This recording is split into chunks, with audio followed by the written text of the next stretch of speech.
We've been looking at compound interest, and we've explored, given the present value, the value now, finding what the value would be at the end of a certain term with given parameters of interest, the rate and the compounding.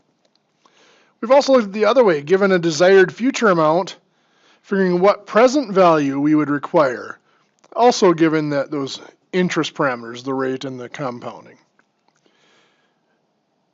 We've mentioned that because there is compounding, because the interest is calculated, added in, and then interest is then calculated on that interest for following terms, that the rate of return is actually slightly higher than what the stated rate is. So that rate of return is what we're going to call the effective rate.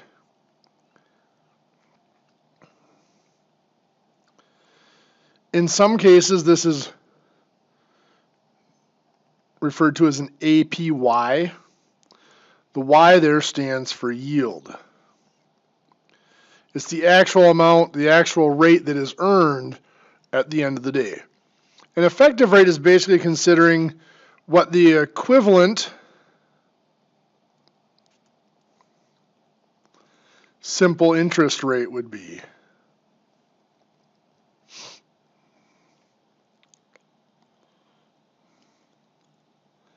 For 1 year. Now, because of that, we need to look at our time, our term for any compound interest investment.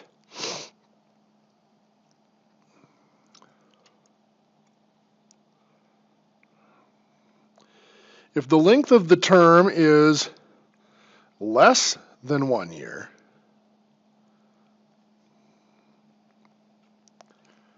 then when we're calculating that effective rate, we use the actual time.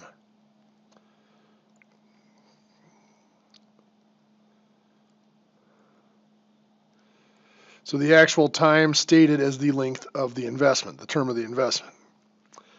If our term is more than 1 year,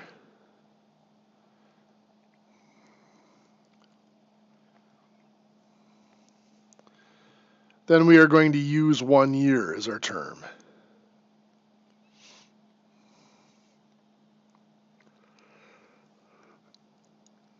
If it's equal to a year, again, we're just going to use 1 year.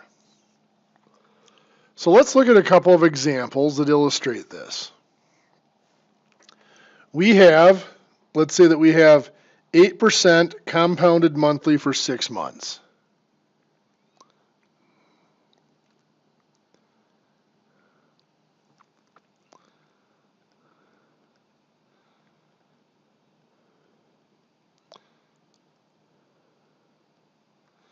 And I want to find that effective rate, obviously. Well, you'll notice there is no principal starting value given here. It really doesn't matter. We can pick whatever starting value we want. So I'm actually going to do this 2 ways with 2 different starting values so that you see that we get the same result either way. The starting value that I typically use will be a present value of $10,000. For a couple of reasons. One being a lot of zeros, it makes the calculation pretty clean and simple. And $10,000 is a large enough amount that any of our round-off errors generally wash out and don't significantly change our answer. So then our rate here, 8% or 0.08. And as our periods per year, this is monthly, so that's 12. And our time, T, is 6 months, or 6/12 of a year. So our first step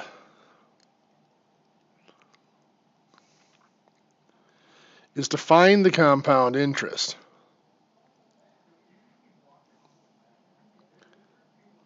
So the amount of compound interest that is earned.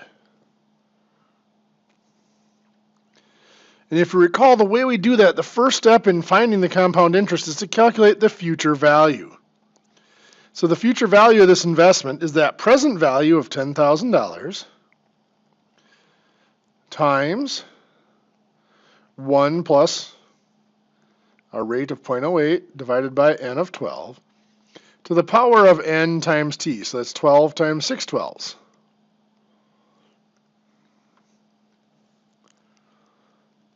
So if I punch this in, 10,000 times 1 plus 0.08 divided by 12, close parentheses, to the power of 12 times 8 twelves. Oops. Sorry, not 8 twelves, 6 twelves.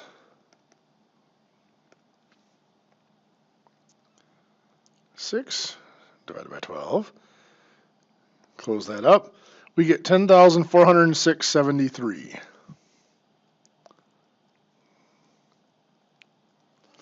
So now remember, what I've just calculated there is the future value. To find the amount of compound interest,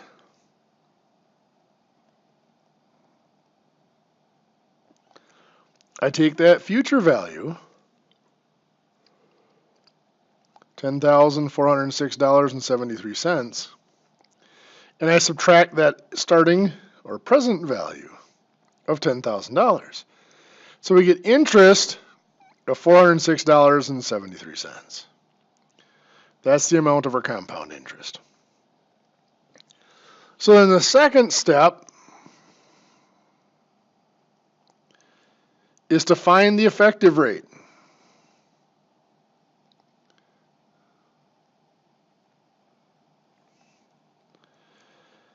And to do that, we will use I equals PRT. Now you notice the time that we used up here was 6 months. So that was our actual time for this. Since it was less than 1 year, we used that actual time frame. And we're going to use the same down here in I equals PRT in our simple interest formula. So our simple interest, or our interest for the year, is $406.73. The principal was $10,000. We are trying to find that effective rate, so R is our variable there. And our time, 6 months, is 6 twelves. So we're going to combine on the right side here. 10,000 times 6 twelves is 5,000 R. So 406.73 equals 5,000 R. And now we'll divide by the 5,000.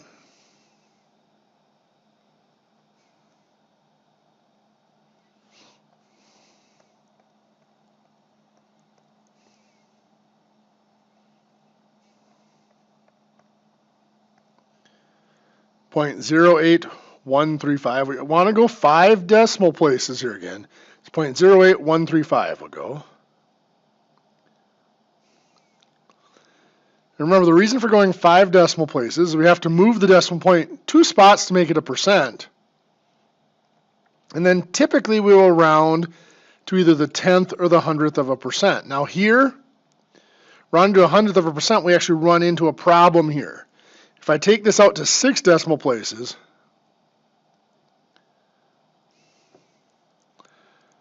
this would be 8.1346%. So that when I round it to the nearest 100th of a percent, that next digit is a 4. So this is 8.13% that rounds to. If I'd only went to 5 decimal places, that wasn't enough in this case, because that rounded that thousandths digit to a 5, which would have caused us to round up unnecessarily in our percent to the nearest 100th of a percent. So you can see here, sometimes even the 5 decimal places isn't adequate in the rate. 6 decimal places guarantees us a proper rounding once we get to the percent when we round to the 100th of a percent. Now I promised we would try this with a different number to prove that we get the same effective rate. So let's use a present value of $2,000 instead of $10,000. Now the only issue we can run into with a smaller amount is, like I had mentioned, round off errors because the numbers are smaller. But let's go ahead and find that future value based on $2,000 principal, present value, times our compound interest factor, 1 plus 0.08 divided by 12 to the power of 12 times 6 twelves.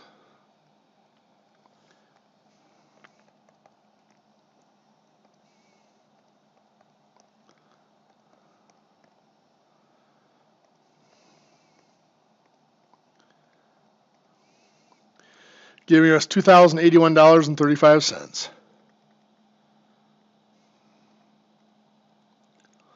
So the amount of compound interest is going to be $81.35. So when we go to use that to find the effective rate, that equivalent simple interest, $81.35 goes in for I. Now we're using a principal of 2,000 times our rate, and still 6/12. Combining the 2,000 and the 6/12 is 1,000 R.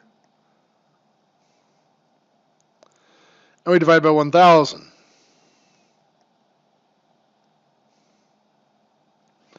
We get 0.08135. You can see here, when we move our decimal point now to make this a percent, 8.135%, we round to the 100th percent, it rounds to 8.14. That 5 caused us to round that up to a 4. We're up here, we got 8.13, but remember we had to go an extra decimal place just so that we didn't come into that same round-off error. So when you're not given the principal for calculating the effective rate, that present value, pick a large enough present value, like $10,000 is what I typically use, to help wash out those round-off errors. The difference here is strictly round-off error.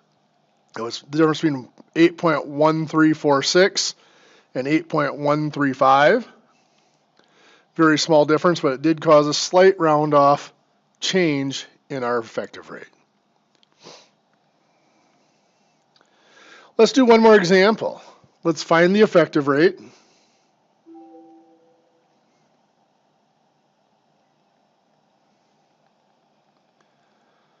For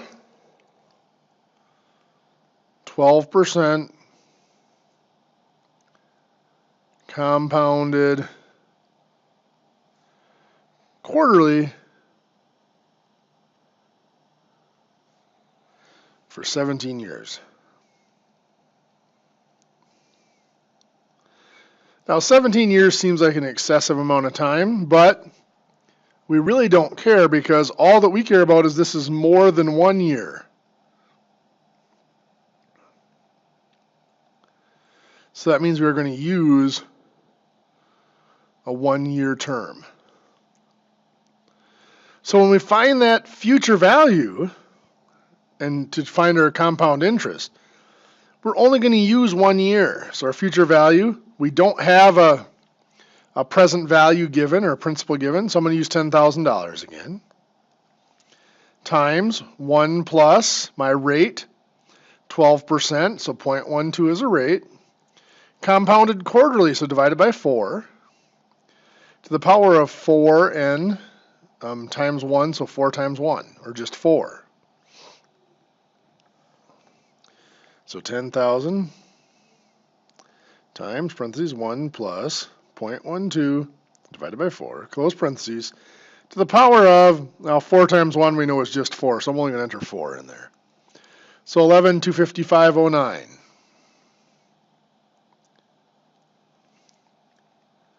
That's our future value, so to find the compound interest,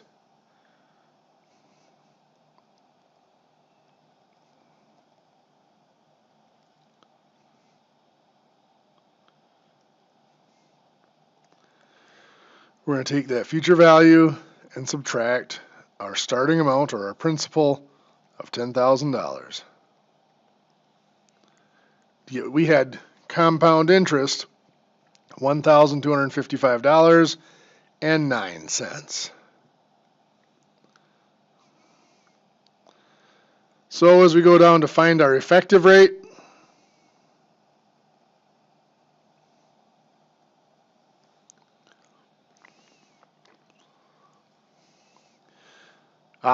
the interest amount is $1,255.09. Our principal is $10,000. We're trying to find our rate, and our time is just going to be 1 year. Since it was more than 1 year, we use 1 year as our time frame. So 10,000 and 1 just combined to make 10,000. So I'm going to solve this by dividing by 10,000.